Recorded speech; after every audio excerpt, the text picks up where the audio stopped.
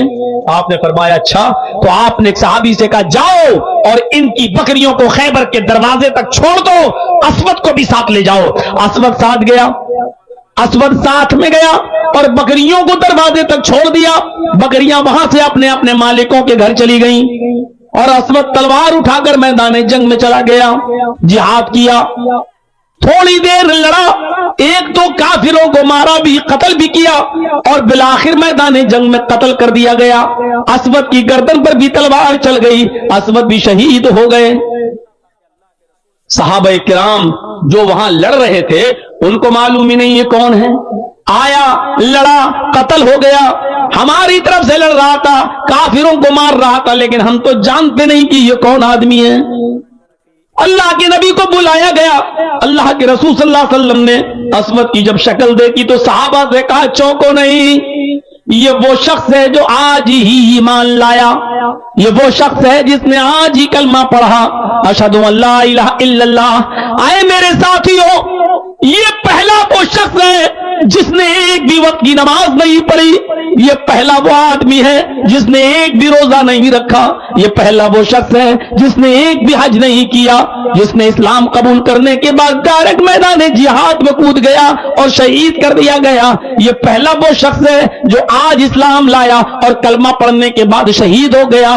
یہ پہلا وہ شخص ہے جس کو اللہ نے بغیر نماز پڑھے اور بغیر روزہ رکھے اس کو جنت میں داخل کر دیا. بتانے کا مقصد پورے واقعے کو سامنے رکھنے کی بات کیا ہے جانتے ہیں؟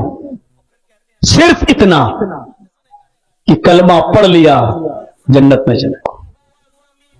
یہی وہ کلمہ ہے جو انسان کو جنتی بنا دیتا ہے، لیکن کب؟ جب اس کلمے کے تقاضے کو پورا کیا جائے.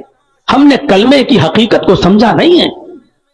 بخاری کی روایت ہے، اللہ کے نبی صلی اللہ علیہ وسلم فرماتے ہیں اگر ساری کائنات کو، ساری دنیا کو ترازو کے پلڑے پہ رکھ دیا جائے، دنیا کتنی بڑی ہے، کتنے پیڑ، کتنے پودے، کتنے کھیت، کتنے جنگلات، کتنے پہاڑ، کتنے بھاری بھاری پتھر، ان ساری چیزوں کو ترازو کے پلڑے پہ رکھ دیا جائے اور اللہ کے رسول فرماتے ہیں لا الہ الا اللہ کو ترازو کے دوسرے پلڑے پہ رکھ دیا جائے اور اس کے بعد میں ترازو اٹھائی جائے، لا الہ الا اللہ کا پلڑا بھاری ہوگا، لا الہ الا اللہ کا پلڑا جھک جائے گا، لا الہ الا اللہ پوری دنیا سے بھاری ہوگا، لا الہ الا اللہ کا پلڑا جھک جائے گا اور پوری دنیا کا، کائنات کا پلڑا اٹھ جائے گا. آپ اندازہ لگا رہے ہیں لا الہ الا اللہ کی حیثیت؟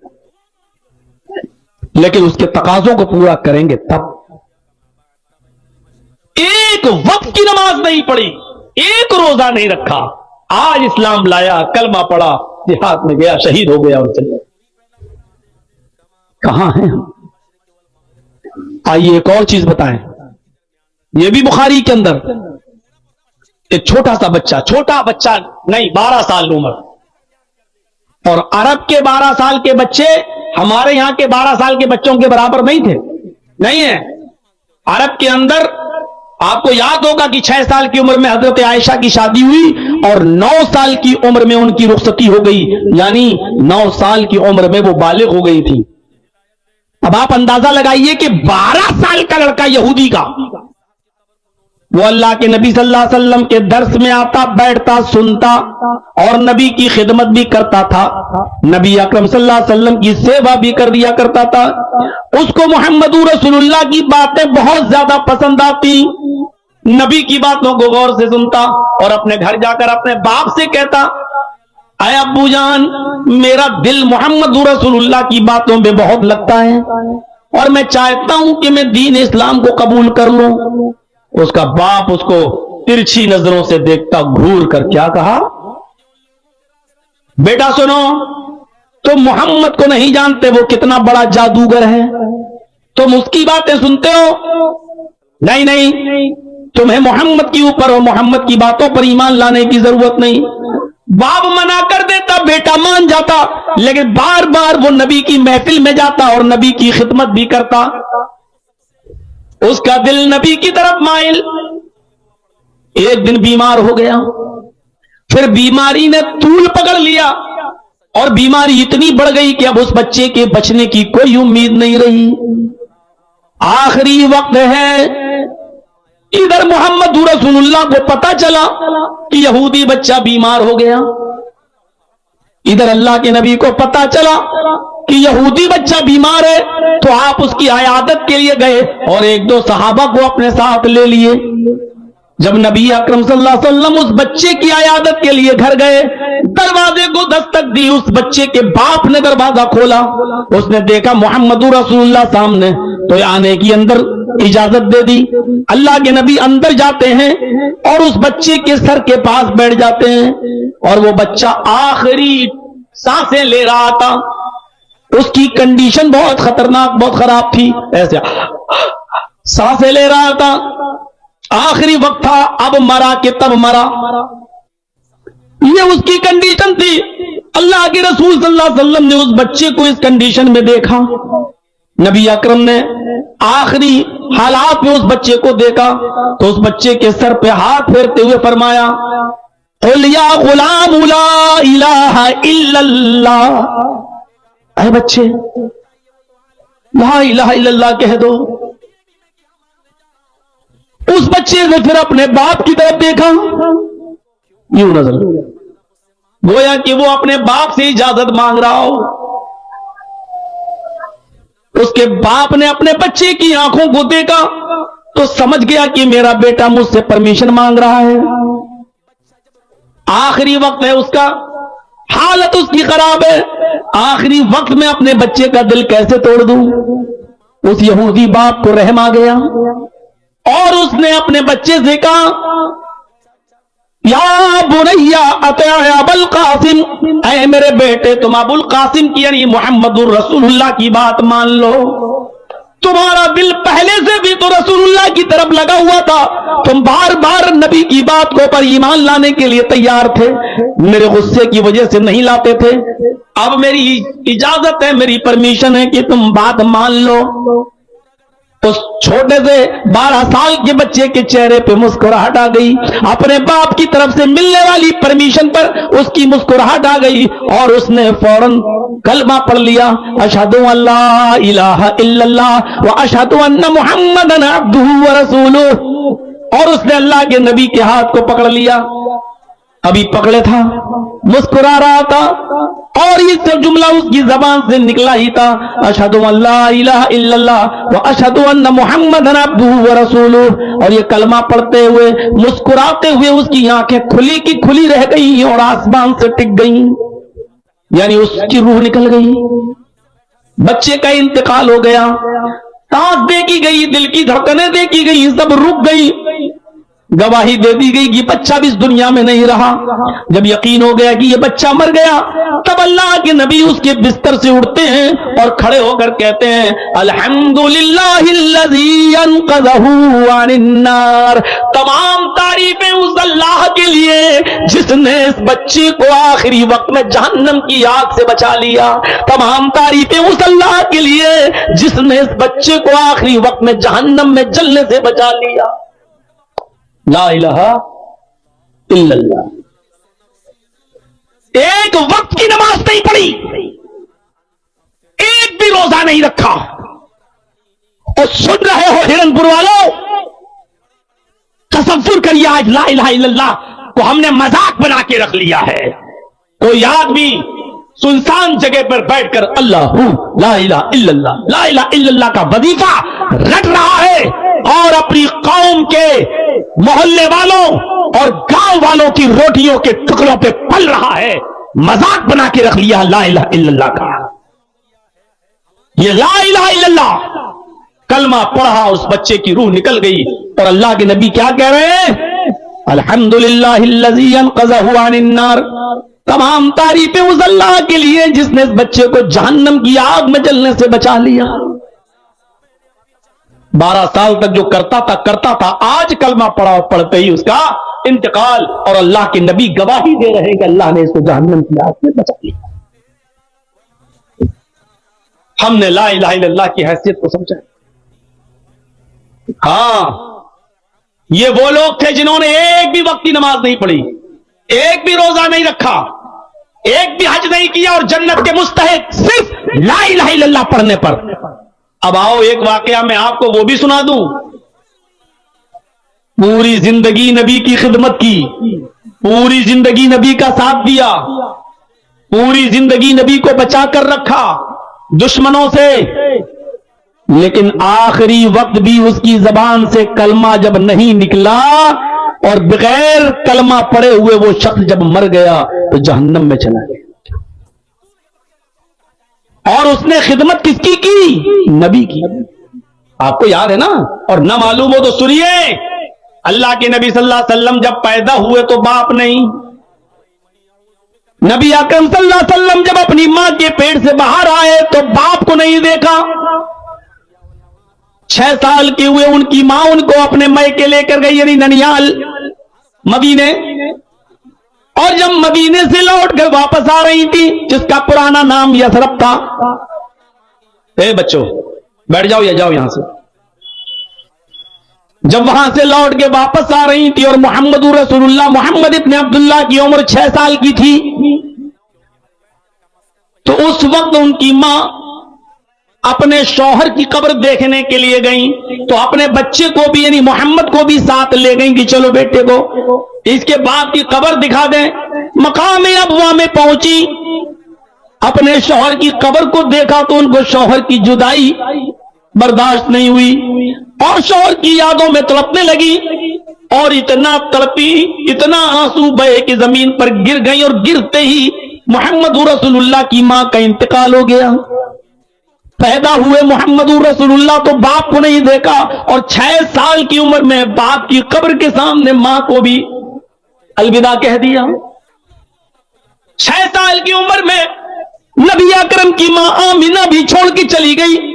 دادا عبد المطلب نے پالا, لیکن جب اللہ کے نبی کی عمر 8 سال کی ہوئی تو عبد المطلب کا بھی انتقال ہو گیا. 8 سال سے لے کر برابر اور مستقل حضرت خدیجہ کی شادی ہونے تک 25 سال کی عمر تک ابو طالب محمد رسول اللہ کی پرورش کرتے رہے, ان کو کھلاتے رہے, ان کو پلاتے رہے اور بڑا کرتے رہے. 40 سال کے بعد جب آپ کو نبوت ملی اور جب توحید کی دعوت دی تو پریشانیاں آنے لگی. ابو طالب آپ کو بچاتے رہے, دعوت دیتے دیتے جب کافی عرصہ گزر گیا, مخالفتیں بھی بہت زیادہ بڑھ گئی. تو ایک دن یہ کافر جب آئے تو کہنے لگے ابو طالب اب پانی بہت آگے چڑھ گیا ہے, تمہارا بھتیجا رکنے کا نام ہی نہیں لیتا, ہمارے معبودوں کو برا بھلا کہتا ہے, ہمارے معبودوں کو گالیاں دیتا ہے, اور ہمارے معبودوں کو کہتا ہے کہ یہ لنگڑے لولے اندھے بہرے یہ کیا سنیں گے تمہاری. اے ابو طالب اب پانی حد سے آگے چڑھ چکا ہے, اب تم اپنے بھتیجے کو سمجھا نہیں پائے ہو, میں تمہارے پاس ایک مشورہ لے کر آیا ہوں. کہا کیا ہے مشورہ؟ کہا تمہیں بچہ ہی پالنا ہے تو میرا بیٹا لے لو, پالو لو, کھلاؤ پلاؤ, لیکن تم اپنے بھتیجے کو میرے حوالے کرو. اب ہمارا سماج, ہماری سوسائٹی اس کو جو سزا دینا چاہے گی دے گی, کیونکہ محمد نے اب معاملہ بہت اوپر کر دیا ہے, پانی اب اوپر چڑھ گیا ہے, اب یہ سمجھانے بجھانے کی ضرورت نہیں ہے, اب لاؤ اور محمد کو ہمارے حوالے کرو. ابو طالب نے کہا واہ اتنا اچھا فیصلہ, تمہارے بچے کو, تمہارے بیٹے کو میں کھلاؤں پلاؤں اور کھلا پلا کر ساڑ کروں, اور میرے بھتیجے کو لے جاؤ تم تاکہ اس کی ٹکا بوٹی کرو, اس کو مارو اور قتل کرو. یہ تمہارا انصاف؟ یعنی تمہارے بیٹے کو میں اپنے گھر میں رکھ کر پال پوس کر بڑا کروں اور میرے بھتیجے کو تم ٹکڑے ٹکڑے کرو, یہ ججمنٹ لے کر, یہ فیصلہ لے کر, یہ انصاف کی بات کرنے کے لیے تم آئے ہو ہمارے پاس؟ کہا تو آپ کا بھتیجا نہیں مانتا, سمجھا لو ورنہ اب جہاں ملے گا اس کو قتل کر دیا جائے گا. یہ دھمکی دے کر چلے گئے. یہاں گئے, یہاں ابو طالب کو برا لگا کہ اگر محمد کو میری زندگی میں کچھ ہو گیا تو میں کیسے برداشت کروں گا. آپ نے بلایا, بھتیجے دراؤ. جب محمد رسول اللہ آئے, آپ نے کہا بھتیجے اپنے چچا کے کمزور کاندھوں پر اتنا بوجھ نہ ڈالو. اے محمد اپنے چچا کے ناتواں کاندھوں پر, کمزور کاندھوں پر اتنا بوجھ نہ ڈالو کہ میں برداشت نہ کر سکوں. آج کافر حد سے آگے چڑھ گئے اور تمہیں مارنے کی دھمکی دے گئے. میرے بھتیجے میرا مشورہ مانو, ان کافروں کو ان کے حال پر چھوڑ دو, کرنے دو جو کر رہے ہیں, تم اپنا کام کرو, چھوڑ دو ان کو ان کے حال پر, مت برا بھلا کہو.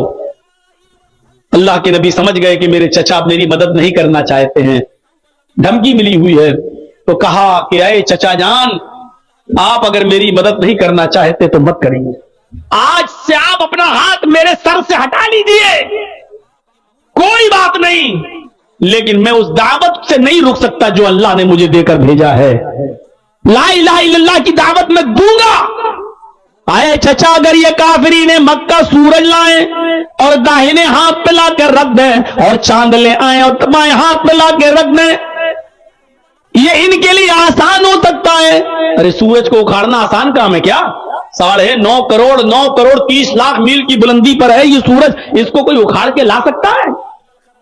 لیکن اللہ کے نبی نے کہا اگر یہ سورج اکھاڑ کے بھی لے آئیں اور داہنے ہاتھ پہ رکھ دیں اور چاند اکھاڑ کے لائیں اور بائیں ہاتھ پہ رکھ دیں, یعنی جو کام ناممکن ہے لیکن ان کافروں کے لیے کام آسان ہو سکتا ہے, کر رہے ہیں. لیکن یہ آسان نہیں کہ میں دین کی دعوت چھوڑ دوں اور میں لا الہ الا اللہ کی تبلیغ چھوڑ دوں, مجھ سے یہ نہیں ہو سکتا. آپ ہاتھ ہٹانا چاہتے ہیں تو ہٹا دیں. یہ کہہ کر آپ چل دیے. ابو طالب نے آواز دی یا ابنا اخی, آئے میرے بھائی کے بیٹے, یعنی آئے بھتیجے, ادھر آؤ. جی بولو, کہیے. تیری آنکھ میں آنسو نہیں دیکھ سکتا, تجھے تیرے رب نے, تجھے تیرے اللہ نے, تجھے تیرے پروردگار نے جو دعوت دین دے کر بھیجا تو اس کو پورا کر, تو لوگوں کو توحید کی دعوت دے. رہی میری بات تو سن, جب تک میں زندہ ہوں اور میری ایک ایک سانس جب تک چلتی رہے گی تیری حفاظت میں لگی رہے گی. دیکھتا ہوں میری زندگی میں کون تیرا کچھ کرے گا, دیکھتا ہوں میری زندگی میں کوئی خروچ بھی تجھے آ جائے, جاؤ سب سے میں نبڑ لوں گا, تو اپنی دعوت دے لوگوں کو. دیکھتا ہوں کہ میری زندگی میں کون میرے بھتیجے پر آنکھ بھی اٹھا لے اور اس کو کوئی خروچ بھی آ جائے. جا. کتنی مدد کرتے تھے چچا ابو طالب. لیکن جب ابو طالب کا آخری وقت آ گیا اور وہ بھی آخری مرض الموت میں جب مبتلا ہو گئے تو اللہ کے نبی کو یہ فکر ہوئی اب میرے چچا نہیں بچیں گے. ایسی بیماری ان کو لگ گئی کہ اس بیماری میں بچنا مشکل ہے, وہ آج بھی مر سکتے ہیں اور کل بھی جا سکتے ہیں. چلو اب میرے چچا کی آخری وقت میں تو کم سے کم میں جاؤں اور ان کو دین کی دعوت دے کر ان سے یہ کلمہ پڑھوا لوں. اگر میرے چچا نے کلمہ پڑھ لیا تو مجھے بڑی خوشی ہوگی. اللہ کے نبی اپنے چچا ابو طالب کے پاس جاتے ہیں, لیکن کیا دیکھتے ہیں کہ یہاں اور بھی لوگ بیٹھے ہوئے ہیں. ان کی آخری موقع پر ابو جہل بیٹھا ہے, ابو لہب بیٹھا ہے, اور بھی لوگ وہاں بیٹھے ہوئے ہیں. اللہ کے نبی صلی اللہ علیہ وسلم اس موقع پر کچھ بولنا چاہتے ہیں, لیکن دیکھتے ہیں کہ یہ لوگ بیٹھے ہوئے ہیں, یہ لوگ بیٹھے ہوئے ہیں, ان لوگوں کے سامنے کہوں گا تو میرے چچا کبھی اسلام نہیں لائیں گے. آپ نے چچا سے کہا کہ مجھے آپ سے کچھ تنہائی میں بات کرنی ہے. ابو طالب نے ان لوگوں کو تھوڑا سا گھر سے دور کر دیا, تھوڑا سا چلے جاؤ. وہ لوگ تھوڑا دور ہو گئے. اللہ کے نبی نے اپنے چچا سے کہا ہے چچا جان قل یا امی لا الہ الا اللہ. اے میرے چچا آخری وقت ہے, اس بیماری میں کوئی بچتا نہیں ہے، میں چاہتا ہوں کہ آخری وقت میں کم سے کم آپ لا الہ الا اللہ پڑھ لیں۔ آئے چچا جان، میری دعوت کو آپ قبول کر لیجئے، لا الہ الا اللہ پڑھ کے ایک اللہ کی وحدانیت کا، اس کی توحید کا اقرار کر لیجئے۔ نہیں بھتیجے، کیا کہیں گے لوگ اگر میں لا الہ الا اللہ پڑھ لوں تو زمانہ کیا کہے گا؟ ابو طالب آخری وقت بھتیجے سے ڈر گئے اور ڈر کے کلمہ پڑھ لیا، بھتیجے نے ڈرایا جہنم سے اور وہ ڈر گئے۔ نہیں نہیں نہیں نہیں، اللہ کے نبی نے اب جو جملہ کہا اس کو سنو، قول یا امی لا الہ الا اللہ فی اذنی۔ آئے چچا جان، سب کے سامنے نہیں پڑھنا چاہتے مت پڑھیے، میرے کان میں کہہ دیجئے، میرے کان میں پڑھ لیجئے، بس صرف میرے کان میں اتنا کہہ دو لا الہ الا اللہ، میرے کان میں پڑھ دیجئے، میں گواہ بن جاؤں گا اور قیامت کے دن اللہ سے کہہ دوں گا اے اللہ میرے چچا نے میرے کان میں لا الہ الا اللہ پڑھا، تیری توحید کی گواہی دی، قسم ہے مجھے اپنے رب کے عزت و جلال کی، قسم ہے اس ذات کی جس کے قبضے میں محمد کی جان ہے، میں اللہ سے گواہی دے کر آپ کو بخشوا لوں گا، آپ کو جنت میں پہنچوا دوں گا، اللہ میری گواہی مانے گا، اور پھر اللہ تو خود سمیع علیم ہے، وہ سننے اور جاننے والا ہے، میں اللہ سے سفارش کرواؤں گا آپ کی، آپ میرے کان میں کلمہ پڑھ دیجئے۔ ابو طالب نے کہا بھتیجے میں تیرے کان میں بھی کلمہ نہیں پڑھ سکتا، اس لیے کہ میں نہیں چاہتا کہ میرے مرنے کے بعد لوگ یہ کہیں کہ ابو طالب آخری وقت میں اپنے باپ دادا کا دین چھوڑ کر چلا گیا، اپنے باپ دادا کے دین کو چھوڑ دیا، نہیں اپنے باپ دادا کے دین پہ نہیں مرا۔ اے محمد تیری دعوت برحق ہے، میں مانتا ہوں کہ تو سچا ہے، تو نے کبھی زندگی میں جھوٹ نہیں بولا، لیکن میں اپنے باپ اور دادا کے دین پر ہی مرنا چاہتا ہوں۔